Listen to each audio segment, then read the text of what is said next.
In the last episode of this series, we found that virtually nothing would change in the final championship fight at Homestead, with Tony Stewart beating out Carl Edwards. So today, in the 9th episode of this 13-part series, we'll take a look at how the 2012 NASCAR Sprint Cup Series season would play out with the playoff format. Remember, this is just a hypothetical situation. I know they would have raced differently had the playoffs been in place at the time. But we're doing this just for fun. So now let's take a look at the 2012 grid. Starting it off, the grid would kick off with Matt Kenseth making it off of his winning of the Daytona 500.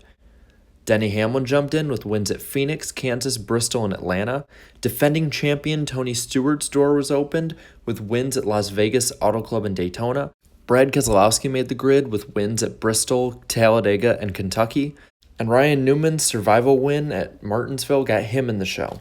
Greg Biffle punched his ticket with wins at Texas and Michigan, and despite struggling, Kyle Busch's lone win at Richmond would get him in. Jimmie Johnson got in with Hendrick's 200th win at Darlington, as well as wins at Dover and Indianapolis. Casey Kane opened well for Hendrick as well with wins at Charlotte and Loudon. Joey Logano's gamble at Pocono paid off with a win and playoff berth. And Dale Earnhardt Jr.'s return to victory lane after 4 years at Michigan in June secured him a spot into the playoff grid as well. Clint Bowyer locked himself in as well with wins at Sonoma and Richmond. Jeff Gordon got in with a rain-shortened race win at Pocono. And in one of the greatest finishes in NASCAR history, Marcos Ambrose became the final driver to solidify his spot into the grid. So, with 14 winners getting into the show, it left 2 spots for drivers to get in off of points. These being Martin Truex Jr. and Kevin Harvick. So, heading into the postseason, the grid rolled off like this. The round of 16 once again would take place at Chicagoland, Loudon, and Dover. At Chicagoland, most of the playoff drivers ran fairly well, but 2 had major problems. Matt Kenseth had mechanical issues towards the end of the race, while Jeff Gordon crashed out with a flat tire. Up front, Brad Keselowski would move on to the next round with a win, the playoff grid looking like this as they went into New Hampshire. At New Hampshire, the race would go to Denny Hamlin, who had called his shot earlier in the week. Once again, the playoff field was relatively strong in this race. Marcos Ambrose would fall off the face of the earth, and Kyle Busch had struggled. As that happened, though, the rest of the playoff field ran 18th or higher. The 3 lowest playoff guys being Matt Kenseth, Martin Truex Jr., and Greg Biffle. Heading into Dover, there were many true championship contenders that were unsafe in their position. The most shocking fate would be that of Matt Kenseth's. Yeah, these guys are used to reading that dirt. They move straight out. We see smoke there. We're getting a caution. Caution clear. Matt Kenseth, something under the rear suspension of that car.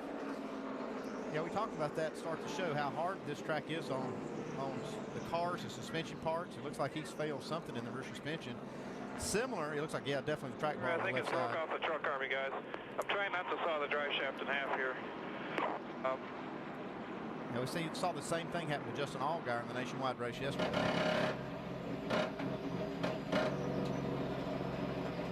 Matt was in 14th place, 2 laps down. Matt Kenseth would fall out with Marcos Ambrose and Kevin Harvick, and the race for the cut line would be between Martin Truex Jr. and Greg Biffle. An early caution shook up the field, capturing all but a handful of drivers a lap down during a round of green flag pit stops. At the end of the day, it would become too much to overcome for Biffle, and he would join his teammate Kenseth in elimination. The round of 12 included races at Talladega, Charlotte, and Kansas. The playoff field would mostly be intact in the closing laps outside of a crash for Joey Logano at Talladega. The field's fate would be similar to Logano's, though, in the closing laps. 4 deep behind Stewart and Kenseth. Yeah, Kevin Harvick's got some real help coming towards the front here. Michael Waltrip in the 55. Into the picture. Pushed by Casey Mears. Kenseth with Harvick behind him. Oh, there's contact. Stewart into the middle of the pack and over.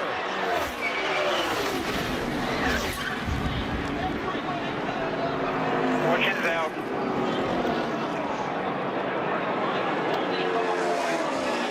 And a huge wreck to end this race. After the wreck, the grid shuffled like a deck of cards. But there was one unforeseen wild card in the mix. One of the title favorites, Dale Earnhardt Jr., would announce his sitting out of the next 2 races in the round because of concussions. This immediately eliminated him from the title hunt. In Charlotte, Clint Bowyer would secure a win and lock himself into the round of 8. Meanwhile, SHR drivers Ryan Newman and Tony Stewart would flounder.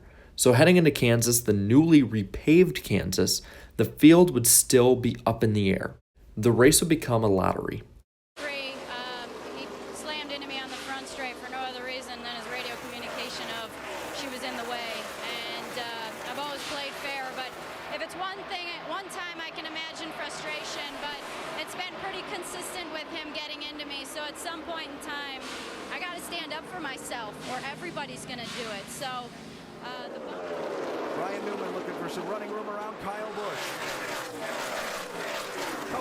Trouble. Into the walls, the 18, and more trouble. Sam Hornish collected. Newman's torn up.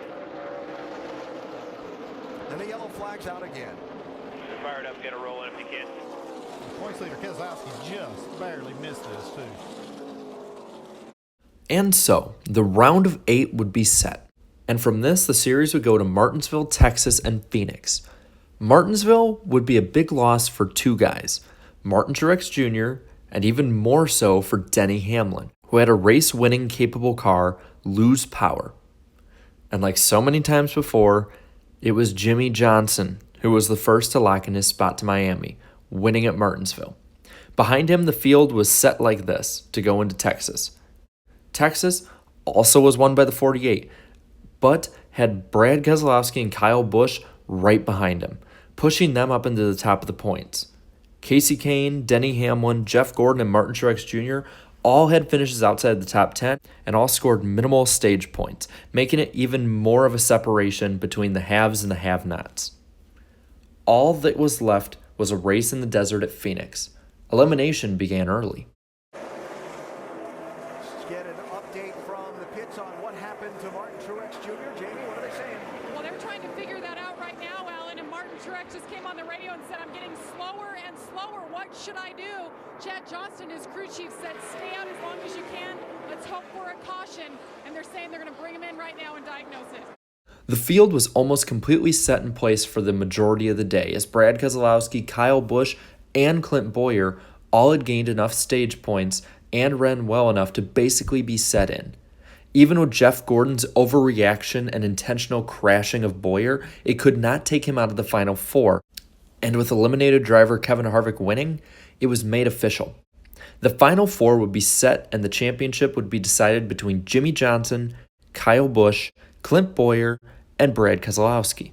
The opening 90% of the Homestead race was utterly dominated by Kyle Busch. It wasn't even close. He was unchallenged for the championship. Jimmie Johnson and Clint Bowyer looked to be swapping positions for second in points back and forth before a disaster would strike. And as we work into the final stages of this final race of the season, the big story, Jimmie Johnson's attempts to overtake Brad Keselowski to win the NASCAR Sprint Cup Championship foiled twice. First a late pit stop where they left the lug nut off and he had to pit again. Then shortly after that, the rear end gear on his 48 car burned up.